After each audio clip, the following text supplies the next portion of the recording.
Good morning, everybody. I'm absolutely delighted to be here today.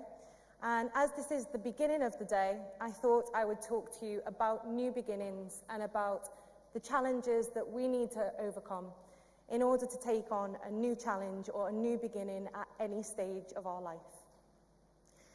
So as Natasha said, my name is Cheryl Latham and I am the founder of Brighter World Energy.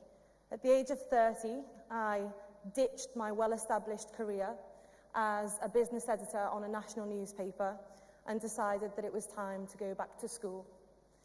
I studied an MBA, and while graduating, we raised £500,000 funding to found this startup that I passionately believe in. Now, we're all used to the idea that you can buy shoes and you can give a pair of shoes to somebody else. And we're used to the idea that you can buy bottles of water and you can have a company build a well in a developing country.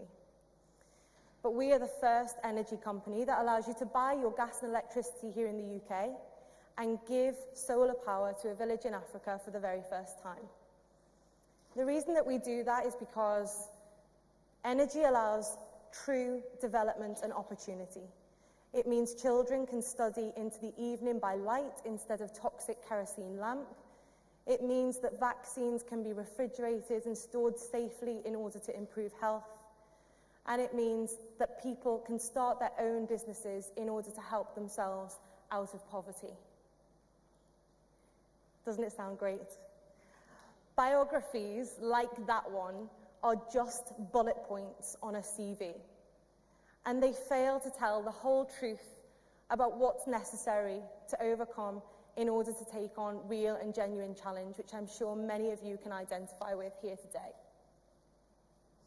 Many of us know that feeling when we're not 100% in the here and now, when we know something's not right, but we don't know what to do about it.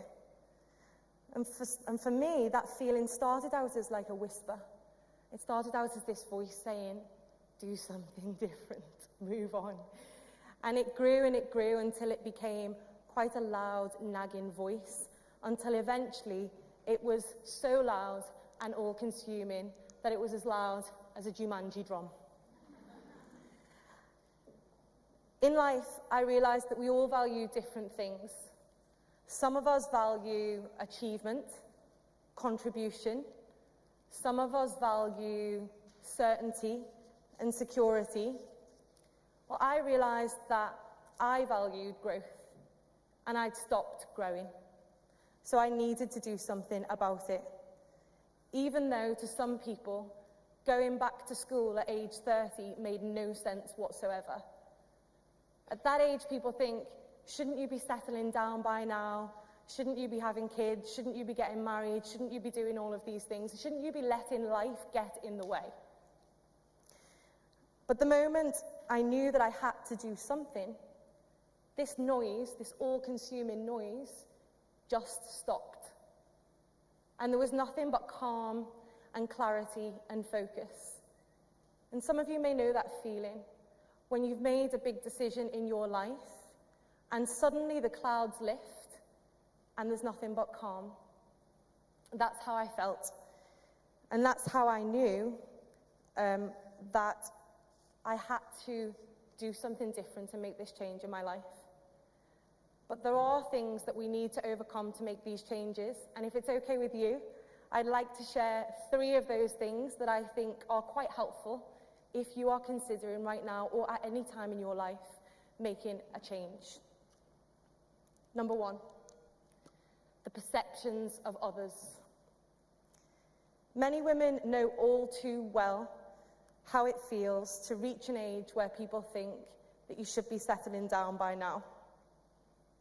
And nobody really likes to talk about it, but it's a fact that male careers are not dictated by personal and physical milestones or choices within your life that impact your career.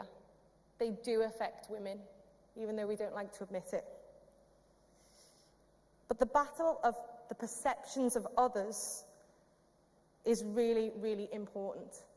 And if your great aunt thinks that you should be settled with 3 kids by a particular age, or you're in your 50s and you should be at home making your husband's tea, not out and about networking, well, that's great. But what do you think? If you've got things on your list left to do, please do them.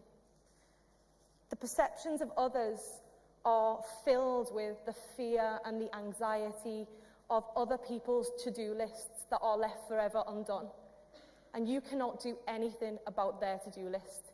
You can only do something about yours. So if you've got something left on it, please do it, and put the perceptions of others out of your head. Which brings me on to the second battle, your own head.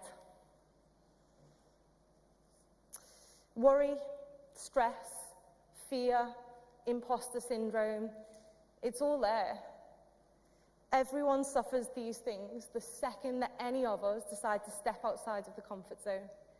There's something in us that craves security and survival, and it wants to drag us back into the familiar and the secure. Some people appear not to have that problem at all, and I am always eternally grateful of these people who seem like they've got unwavering confidence, but somehow I don't believe that they're not fighting their own demons too. We've all got them, and they're all in our own head. As women, many of us can slow ourselves down in anticipation of any possible future potential relationship and or child and or family problem that may or may not come up months or even years ahead. And possibly the most startling thing for me in Sheryl Sandberg's Lean In was the story of a woman who didn't go for promotion at Google because she was considering having a child at some point in the future, but yet she wasn't in a relationship. Now, no guy I know is thinking like this. If we're going to win at equality, we have to think equally.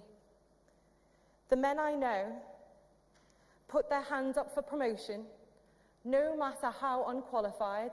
Sorry guys, if there are some in the room, but they put their hand up for promotion no matter what, because someone once told them that in order to win, you have to buy a ticket.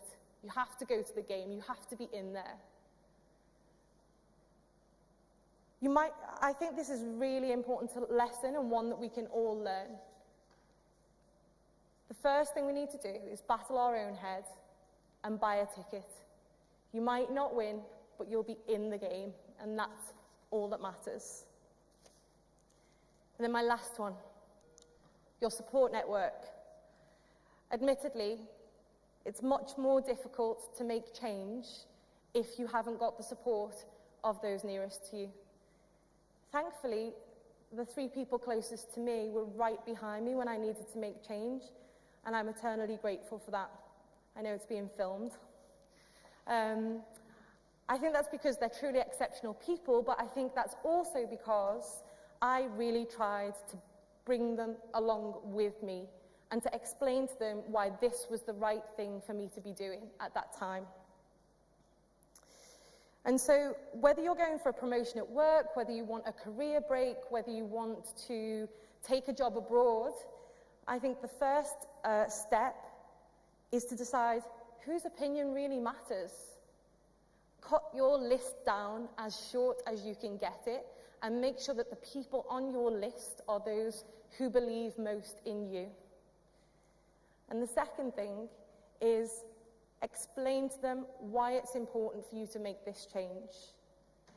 It's important to bring them along with you, not just because it makes things smoother at home, but also because if you can bring them along with you and then you have the tough moments which will come up, you'll have them there to remind you about what you were doing when you decided to do it in the first place. People feel better when they're well informed, and you'll just need them when you get low and you get down and times get tough. So I'm going to leave you with this. As we hear the incredible speakers here today, whatever time it is in your life, if you want to make change and you can hear that whisper in your own head, or you can hear the beat of that Jumanji drum, just keep these 3 battles in your mind, and I promise you the change will be much easier to make. Thank you.